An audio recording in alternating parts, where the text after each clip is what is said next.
আসসালামু আলাইকুম। কেমন আছেন সবাই? দূরে কাছে যে যেখান থেকে আমার ভিডিওটি দেখছেন, আশা করছি আল্লাহর রহমতে সবাই ভালো আছেন। আমরাও আলহামদুলিল্লাহ ভালো আছি। বেশ কয়েকদিন পরে আজকে একটা ভিডিও দিচ্ছি। জানি না আপুরা এখনো আমাকে মনে রেখেছেন কিনা। একদম সকাল থেকে আজকে ভিডিওটা শুরু করেছি। সকালবেলা আমার হাসব্যান্ড কাঁঠাল উঠাচ্ছিলেন। আজকে সকালে কাঁঠাল খেয়েছি।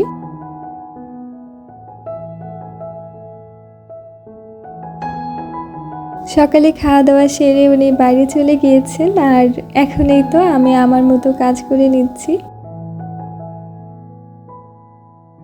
ঘরে এ ধরনের মানি প্ল্যান্ট, লাকি বেম্বু এ ধরনের গাছ অনেক রেখেছি। তো সেগুলোর কিন্তু যথাসময়ে পরিচর্যাও করতে হয়।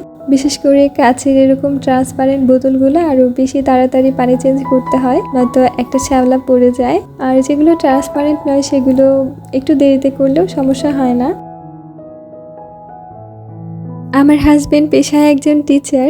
ওনার কিছু স্টুডেন্ট ওনাকে ভীষণ ভালোবাসে, পছন্দ করে। ওদের তো ইন্টারমিডিয়েট পরীক্ষা হয়ে যাবে আর কলেজ ছেড়েও ওরা চলে যাবে, স্যারকে ছেড়ে চলে যাবে। এই জন্য উনি কিছু স্টুডেন্টকে বাসায় দাওয়াত করেছেন। তো ওরা আসার আগে আমি আগের দিন এই কাজগুলো একটু গুছিয়ে রাখছি, যাতে সবকিছু দেখতে মোটামুটি ক্লিন লাগে।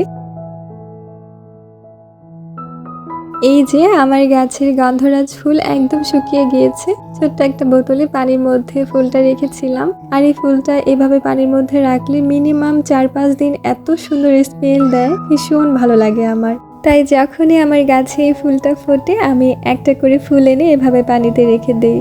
আর বেসিনটা তো আগেই পরিষ্কার করেছিলাম, এখন শুধু পানি দিয়ে একটু ধুয়ে নিলাম।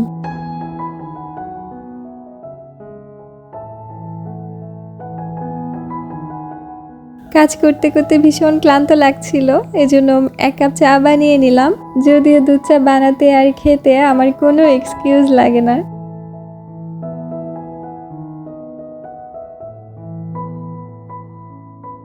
খুব আয়েশ করে বসে চা খাচ্ছি আর ট্রাভেল ব্লগ দেখছি। আমার কেন জানি মনে হয় ট্রাভেল ব্লগ দেখতে পছন্দ করেন না এমন মানুষ খুব কমই আছে, তাই না? আমার যখনই মুড খুব ভালো থাকে আমি এ ধরনের ট্রাভেল ব্লগ দেখি আর আমার কল্পনার রাজ্যে হারিয়ে যাই। তবে বেশিক্ষণ হারিয়ে গেলে একদম চলবে না, কারণ দুপুরের রান্না এখনো বাকি। কিচেনে এসেই প্রথমে ভাতটা উঠিয়ে দিয়েছি, এরপর চাল ধোয়া পানিটা একটু গাছে দিচ্ছি। আমি ঘরে যে গাছগুলো রাখি এগুলো বেশ কিছুদিন পর পর পানি দেই, মিনিমাম 15 দিন পর। কারণ ঘরে রাখা গাছগুলোতে বেশি পানি দিলে না গোড়াটা পচে যায় আর পাতাগুলো কেমন যেন হলুদ হয়ে যায়।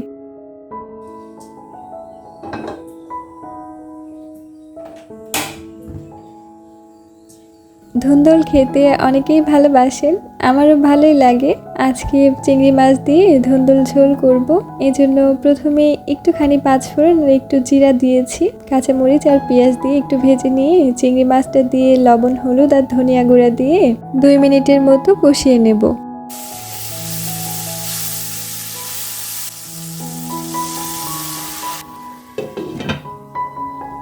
আর সাধারণত ধুন্দুল থেকে প্রচুর পানি ওঠে, এটা দিয়েই এটা সিদ্ধ হয়ে যায়। আর এই সবজিটা না রান্না দ্রুত হয়ে যায়, তাই না? বরাবরই আপুদের উদ্দেশ্যে যে কথাটা বলি এখন সেই কথাটাই বলবো। আমি জানি আপুরা বুঝতে পেরেছেন যে আমি কি বলবো। হ্যাঁ আপুরা, যদি আমার ভিডিওটা ভালো লেগে থাকে প্লিজ আমার ভিডিওতে একটা লাইক দেবেন। আর এখনো যারা আমার চ্যানেলটি সাবস্ক্রাইব করেননি প্লিজ আমার চ্যানেলটি সাবস্ক্রাইব করে আমার ভিডিওর পাশেই থাকবেন আর আমাকে সুন্দর সুন্দর কমেন্ট করবেন, কারণ আপনাদের লাইক, কমেন্ট, সাবস্ক্রিপশন আমাকে অনেক বেশি উৎসাহ দেয়। আমি যেহেতু উত্তরবঙ্গের মেয়ে তাই উত্তরবঙ্গের বিখ্যাত আলুর ডাল আমার মাঝে মাঝেই খাওয়া হয়। ফ্রিজে কিছু সজনে ডাঁটা ছিল, সেগুলো নষ্ট হচ্ছিল আর ভাবলাম যে ডিম দিয়ে সজনে ডাঁটা দিয়ে একটু আলুর ডাল করে ফেলি।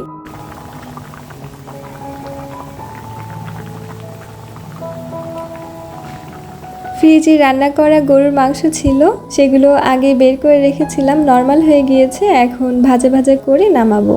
আর এই ছিল আলহামদুলিল্লাহ আমাদের আজকে দুপুরের খাবার। গোসল নামাজ সেরে খাওয়া দাওয়া করে এখন আবারও কিচেনে এসেছি।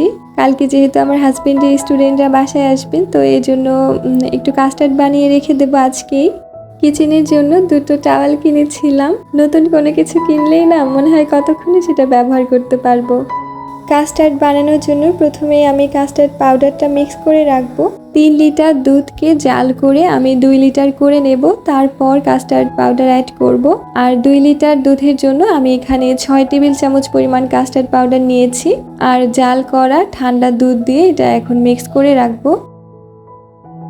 যেহেতু 3 লিটার দুধকে 2 লিটার বানিয়ে তারপর আমি কাস্টার্ডটা বানাবো, এতে দুধটা কিন্তু অনেকটা ঘন হয়ে যাবে।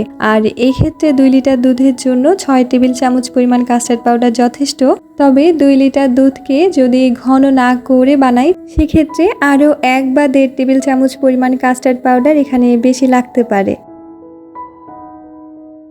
দুধটা জাল করার সময় চুলার আঁচটা মাঝারি বা হাই হিটে রেখে জাল করলেই ভালো হয়, এতে সর পড়ার চান্সটা থাকে না।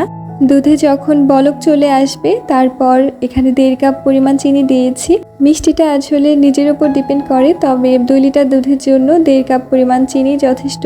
দুধটা কমে এসেছে, এখন আমি কাস্টার্ড পাউডারটা অ্যাড করে দিচ্ছি। আর এই পর্যায়ে চুলার জালটা একদম লো আঁচে আছে। আর এক হাত দিয়ে কাস্টার্ড পাউডারটা দিয়েছি আর এক হাত দিয়ে শুধু অনবরত নেড়ে গিয়েছি। কাস্টার্ড পাউডার দেওয়ার পর 3-4 মিনিট জাল করে নামিয়ে নিয়েছি। চুলা থেকে নামিয়ে এটা বেশ কিছুক্ষণ নাড়াচাড়া করে এর অতিরিক্ত হিটটা কমিয়ে নিতে হবে। এরপর ঢাকনা দিয়ে ঢেকে আমি এটা পুরোপুরি ঠান্ডা করে নিয়েছি, কারণ ঢাকনা দিয়ে না ঠান্ডা করলে এটার উপরে মোটা একটা সর পড়বে, তখন খেতেও ভালো লাগবে না, দেখতেও ভালো লাগবে না। আর মিশ্রণটা পুরো ঠান্ডা হয়ে যাওয়ার পর নর্মাল ফ্রিজে রেখে দেব। কালকে খাওয়ার আগে ফ্রুটস দিয়ে পরিবেশন করব। আর এভাবে বানিয়ে রাখার ফলে কালকের জন্য আমার অনেকটা কাজ বেঁচে গেল। এরপর বিকেলবেলা দুজনে একসাথে গাছে আম পাড়তে গিয়েছি। আমাদের বাসার সামনে এখানে আমরা কিছু আম গাছ লাগিয়েছিলাম। আমরা কয়েক ধরনের আম গাছ লাগিয়েছিলাম এখানে। এর মধ্যে 3টি আম্রপালি জাতের আম গাছ আছে, বাড়ি 4 আছে মানে কাঁচা মিঠা যে আমটা। এরপর আরও আছে কুয়া পাহাড়ি নামে একটা আম।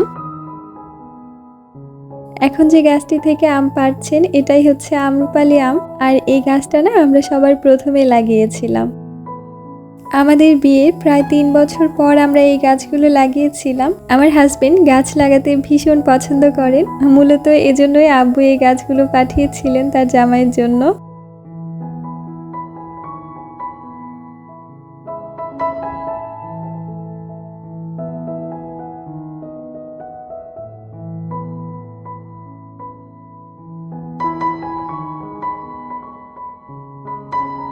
নিজে হাতে আম পাড়তে কত ভালো লাগে, তাই না? আমি এখন যে আমটা পারলাম এই আমটার নাম বাড়ি 4। আর এই আমটাই না কাঁচা থাকতে অনেক বেশি মিষ্টি লাগে।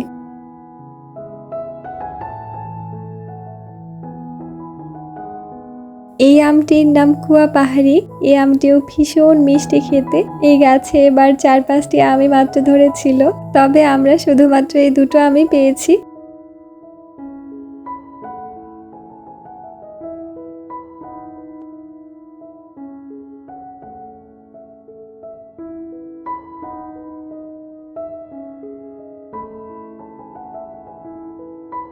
আম মূলত চটের ছালা বিছিয়ে তার উপরে ছড়িয়ে রাখলে ভালো থাকে। আর এভাবে রাখার ফলে আম সব একবারে পেকে যায় না, ধীরে ধীরে পাকতে থাকে। আর এভাবে দীর্ঘদিন খাওয়া যায়। নিজেদের গাছের ফ্রেশ পাকা আম খেতে খেতে আজকে আপনাদের কাছে বিদায় নিচ্ছি। আমার আজকের ভিডিওটি আপনাদের কেমন লেগেছে আমাকে কমেন্ট করে জানালে আমার ভীষণ ভালো লাগবে। আর এখনো যারা লাইক দেননি প্লিজ একটা লাইক দিয়ে দেবেন আর সাবস্ক্রাইব করে আমার পাশেই থাকবেন। দেখা হবে ইনশাল্লাহ আবারও পরবর্তী ভিডিওতে। সে পর্যন্ত আল্লাহ পাক সবাইকে ভালো রাখুন। সবার সুস্থতা কামনায় আজকে ভিডিও এখানেই শেষ করছি। আল্লাহ হাফেজ, আসসালামু আলাইকুম।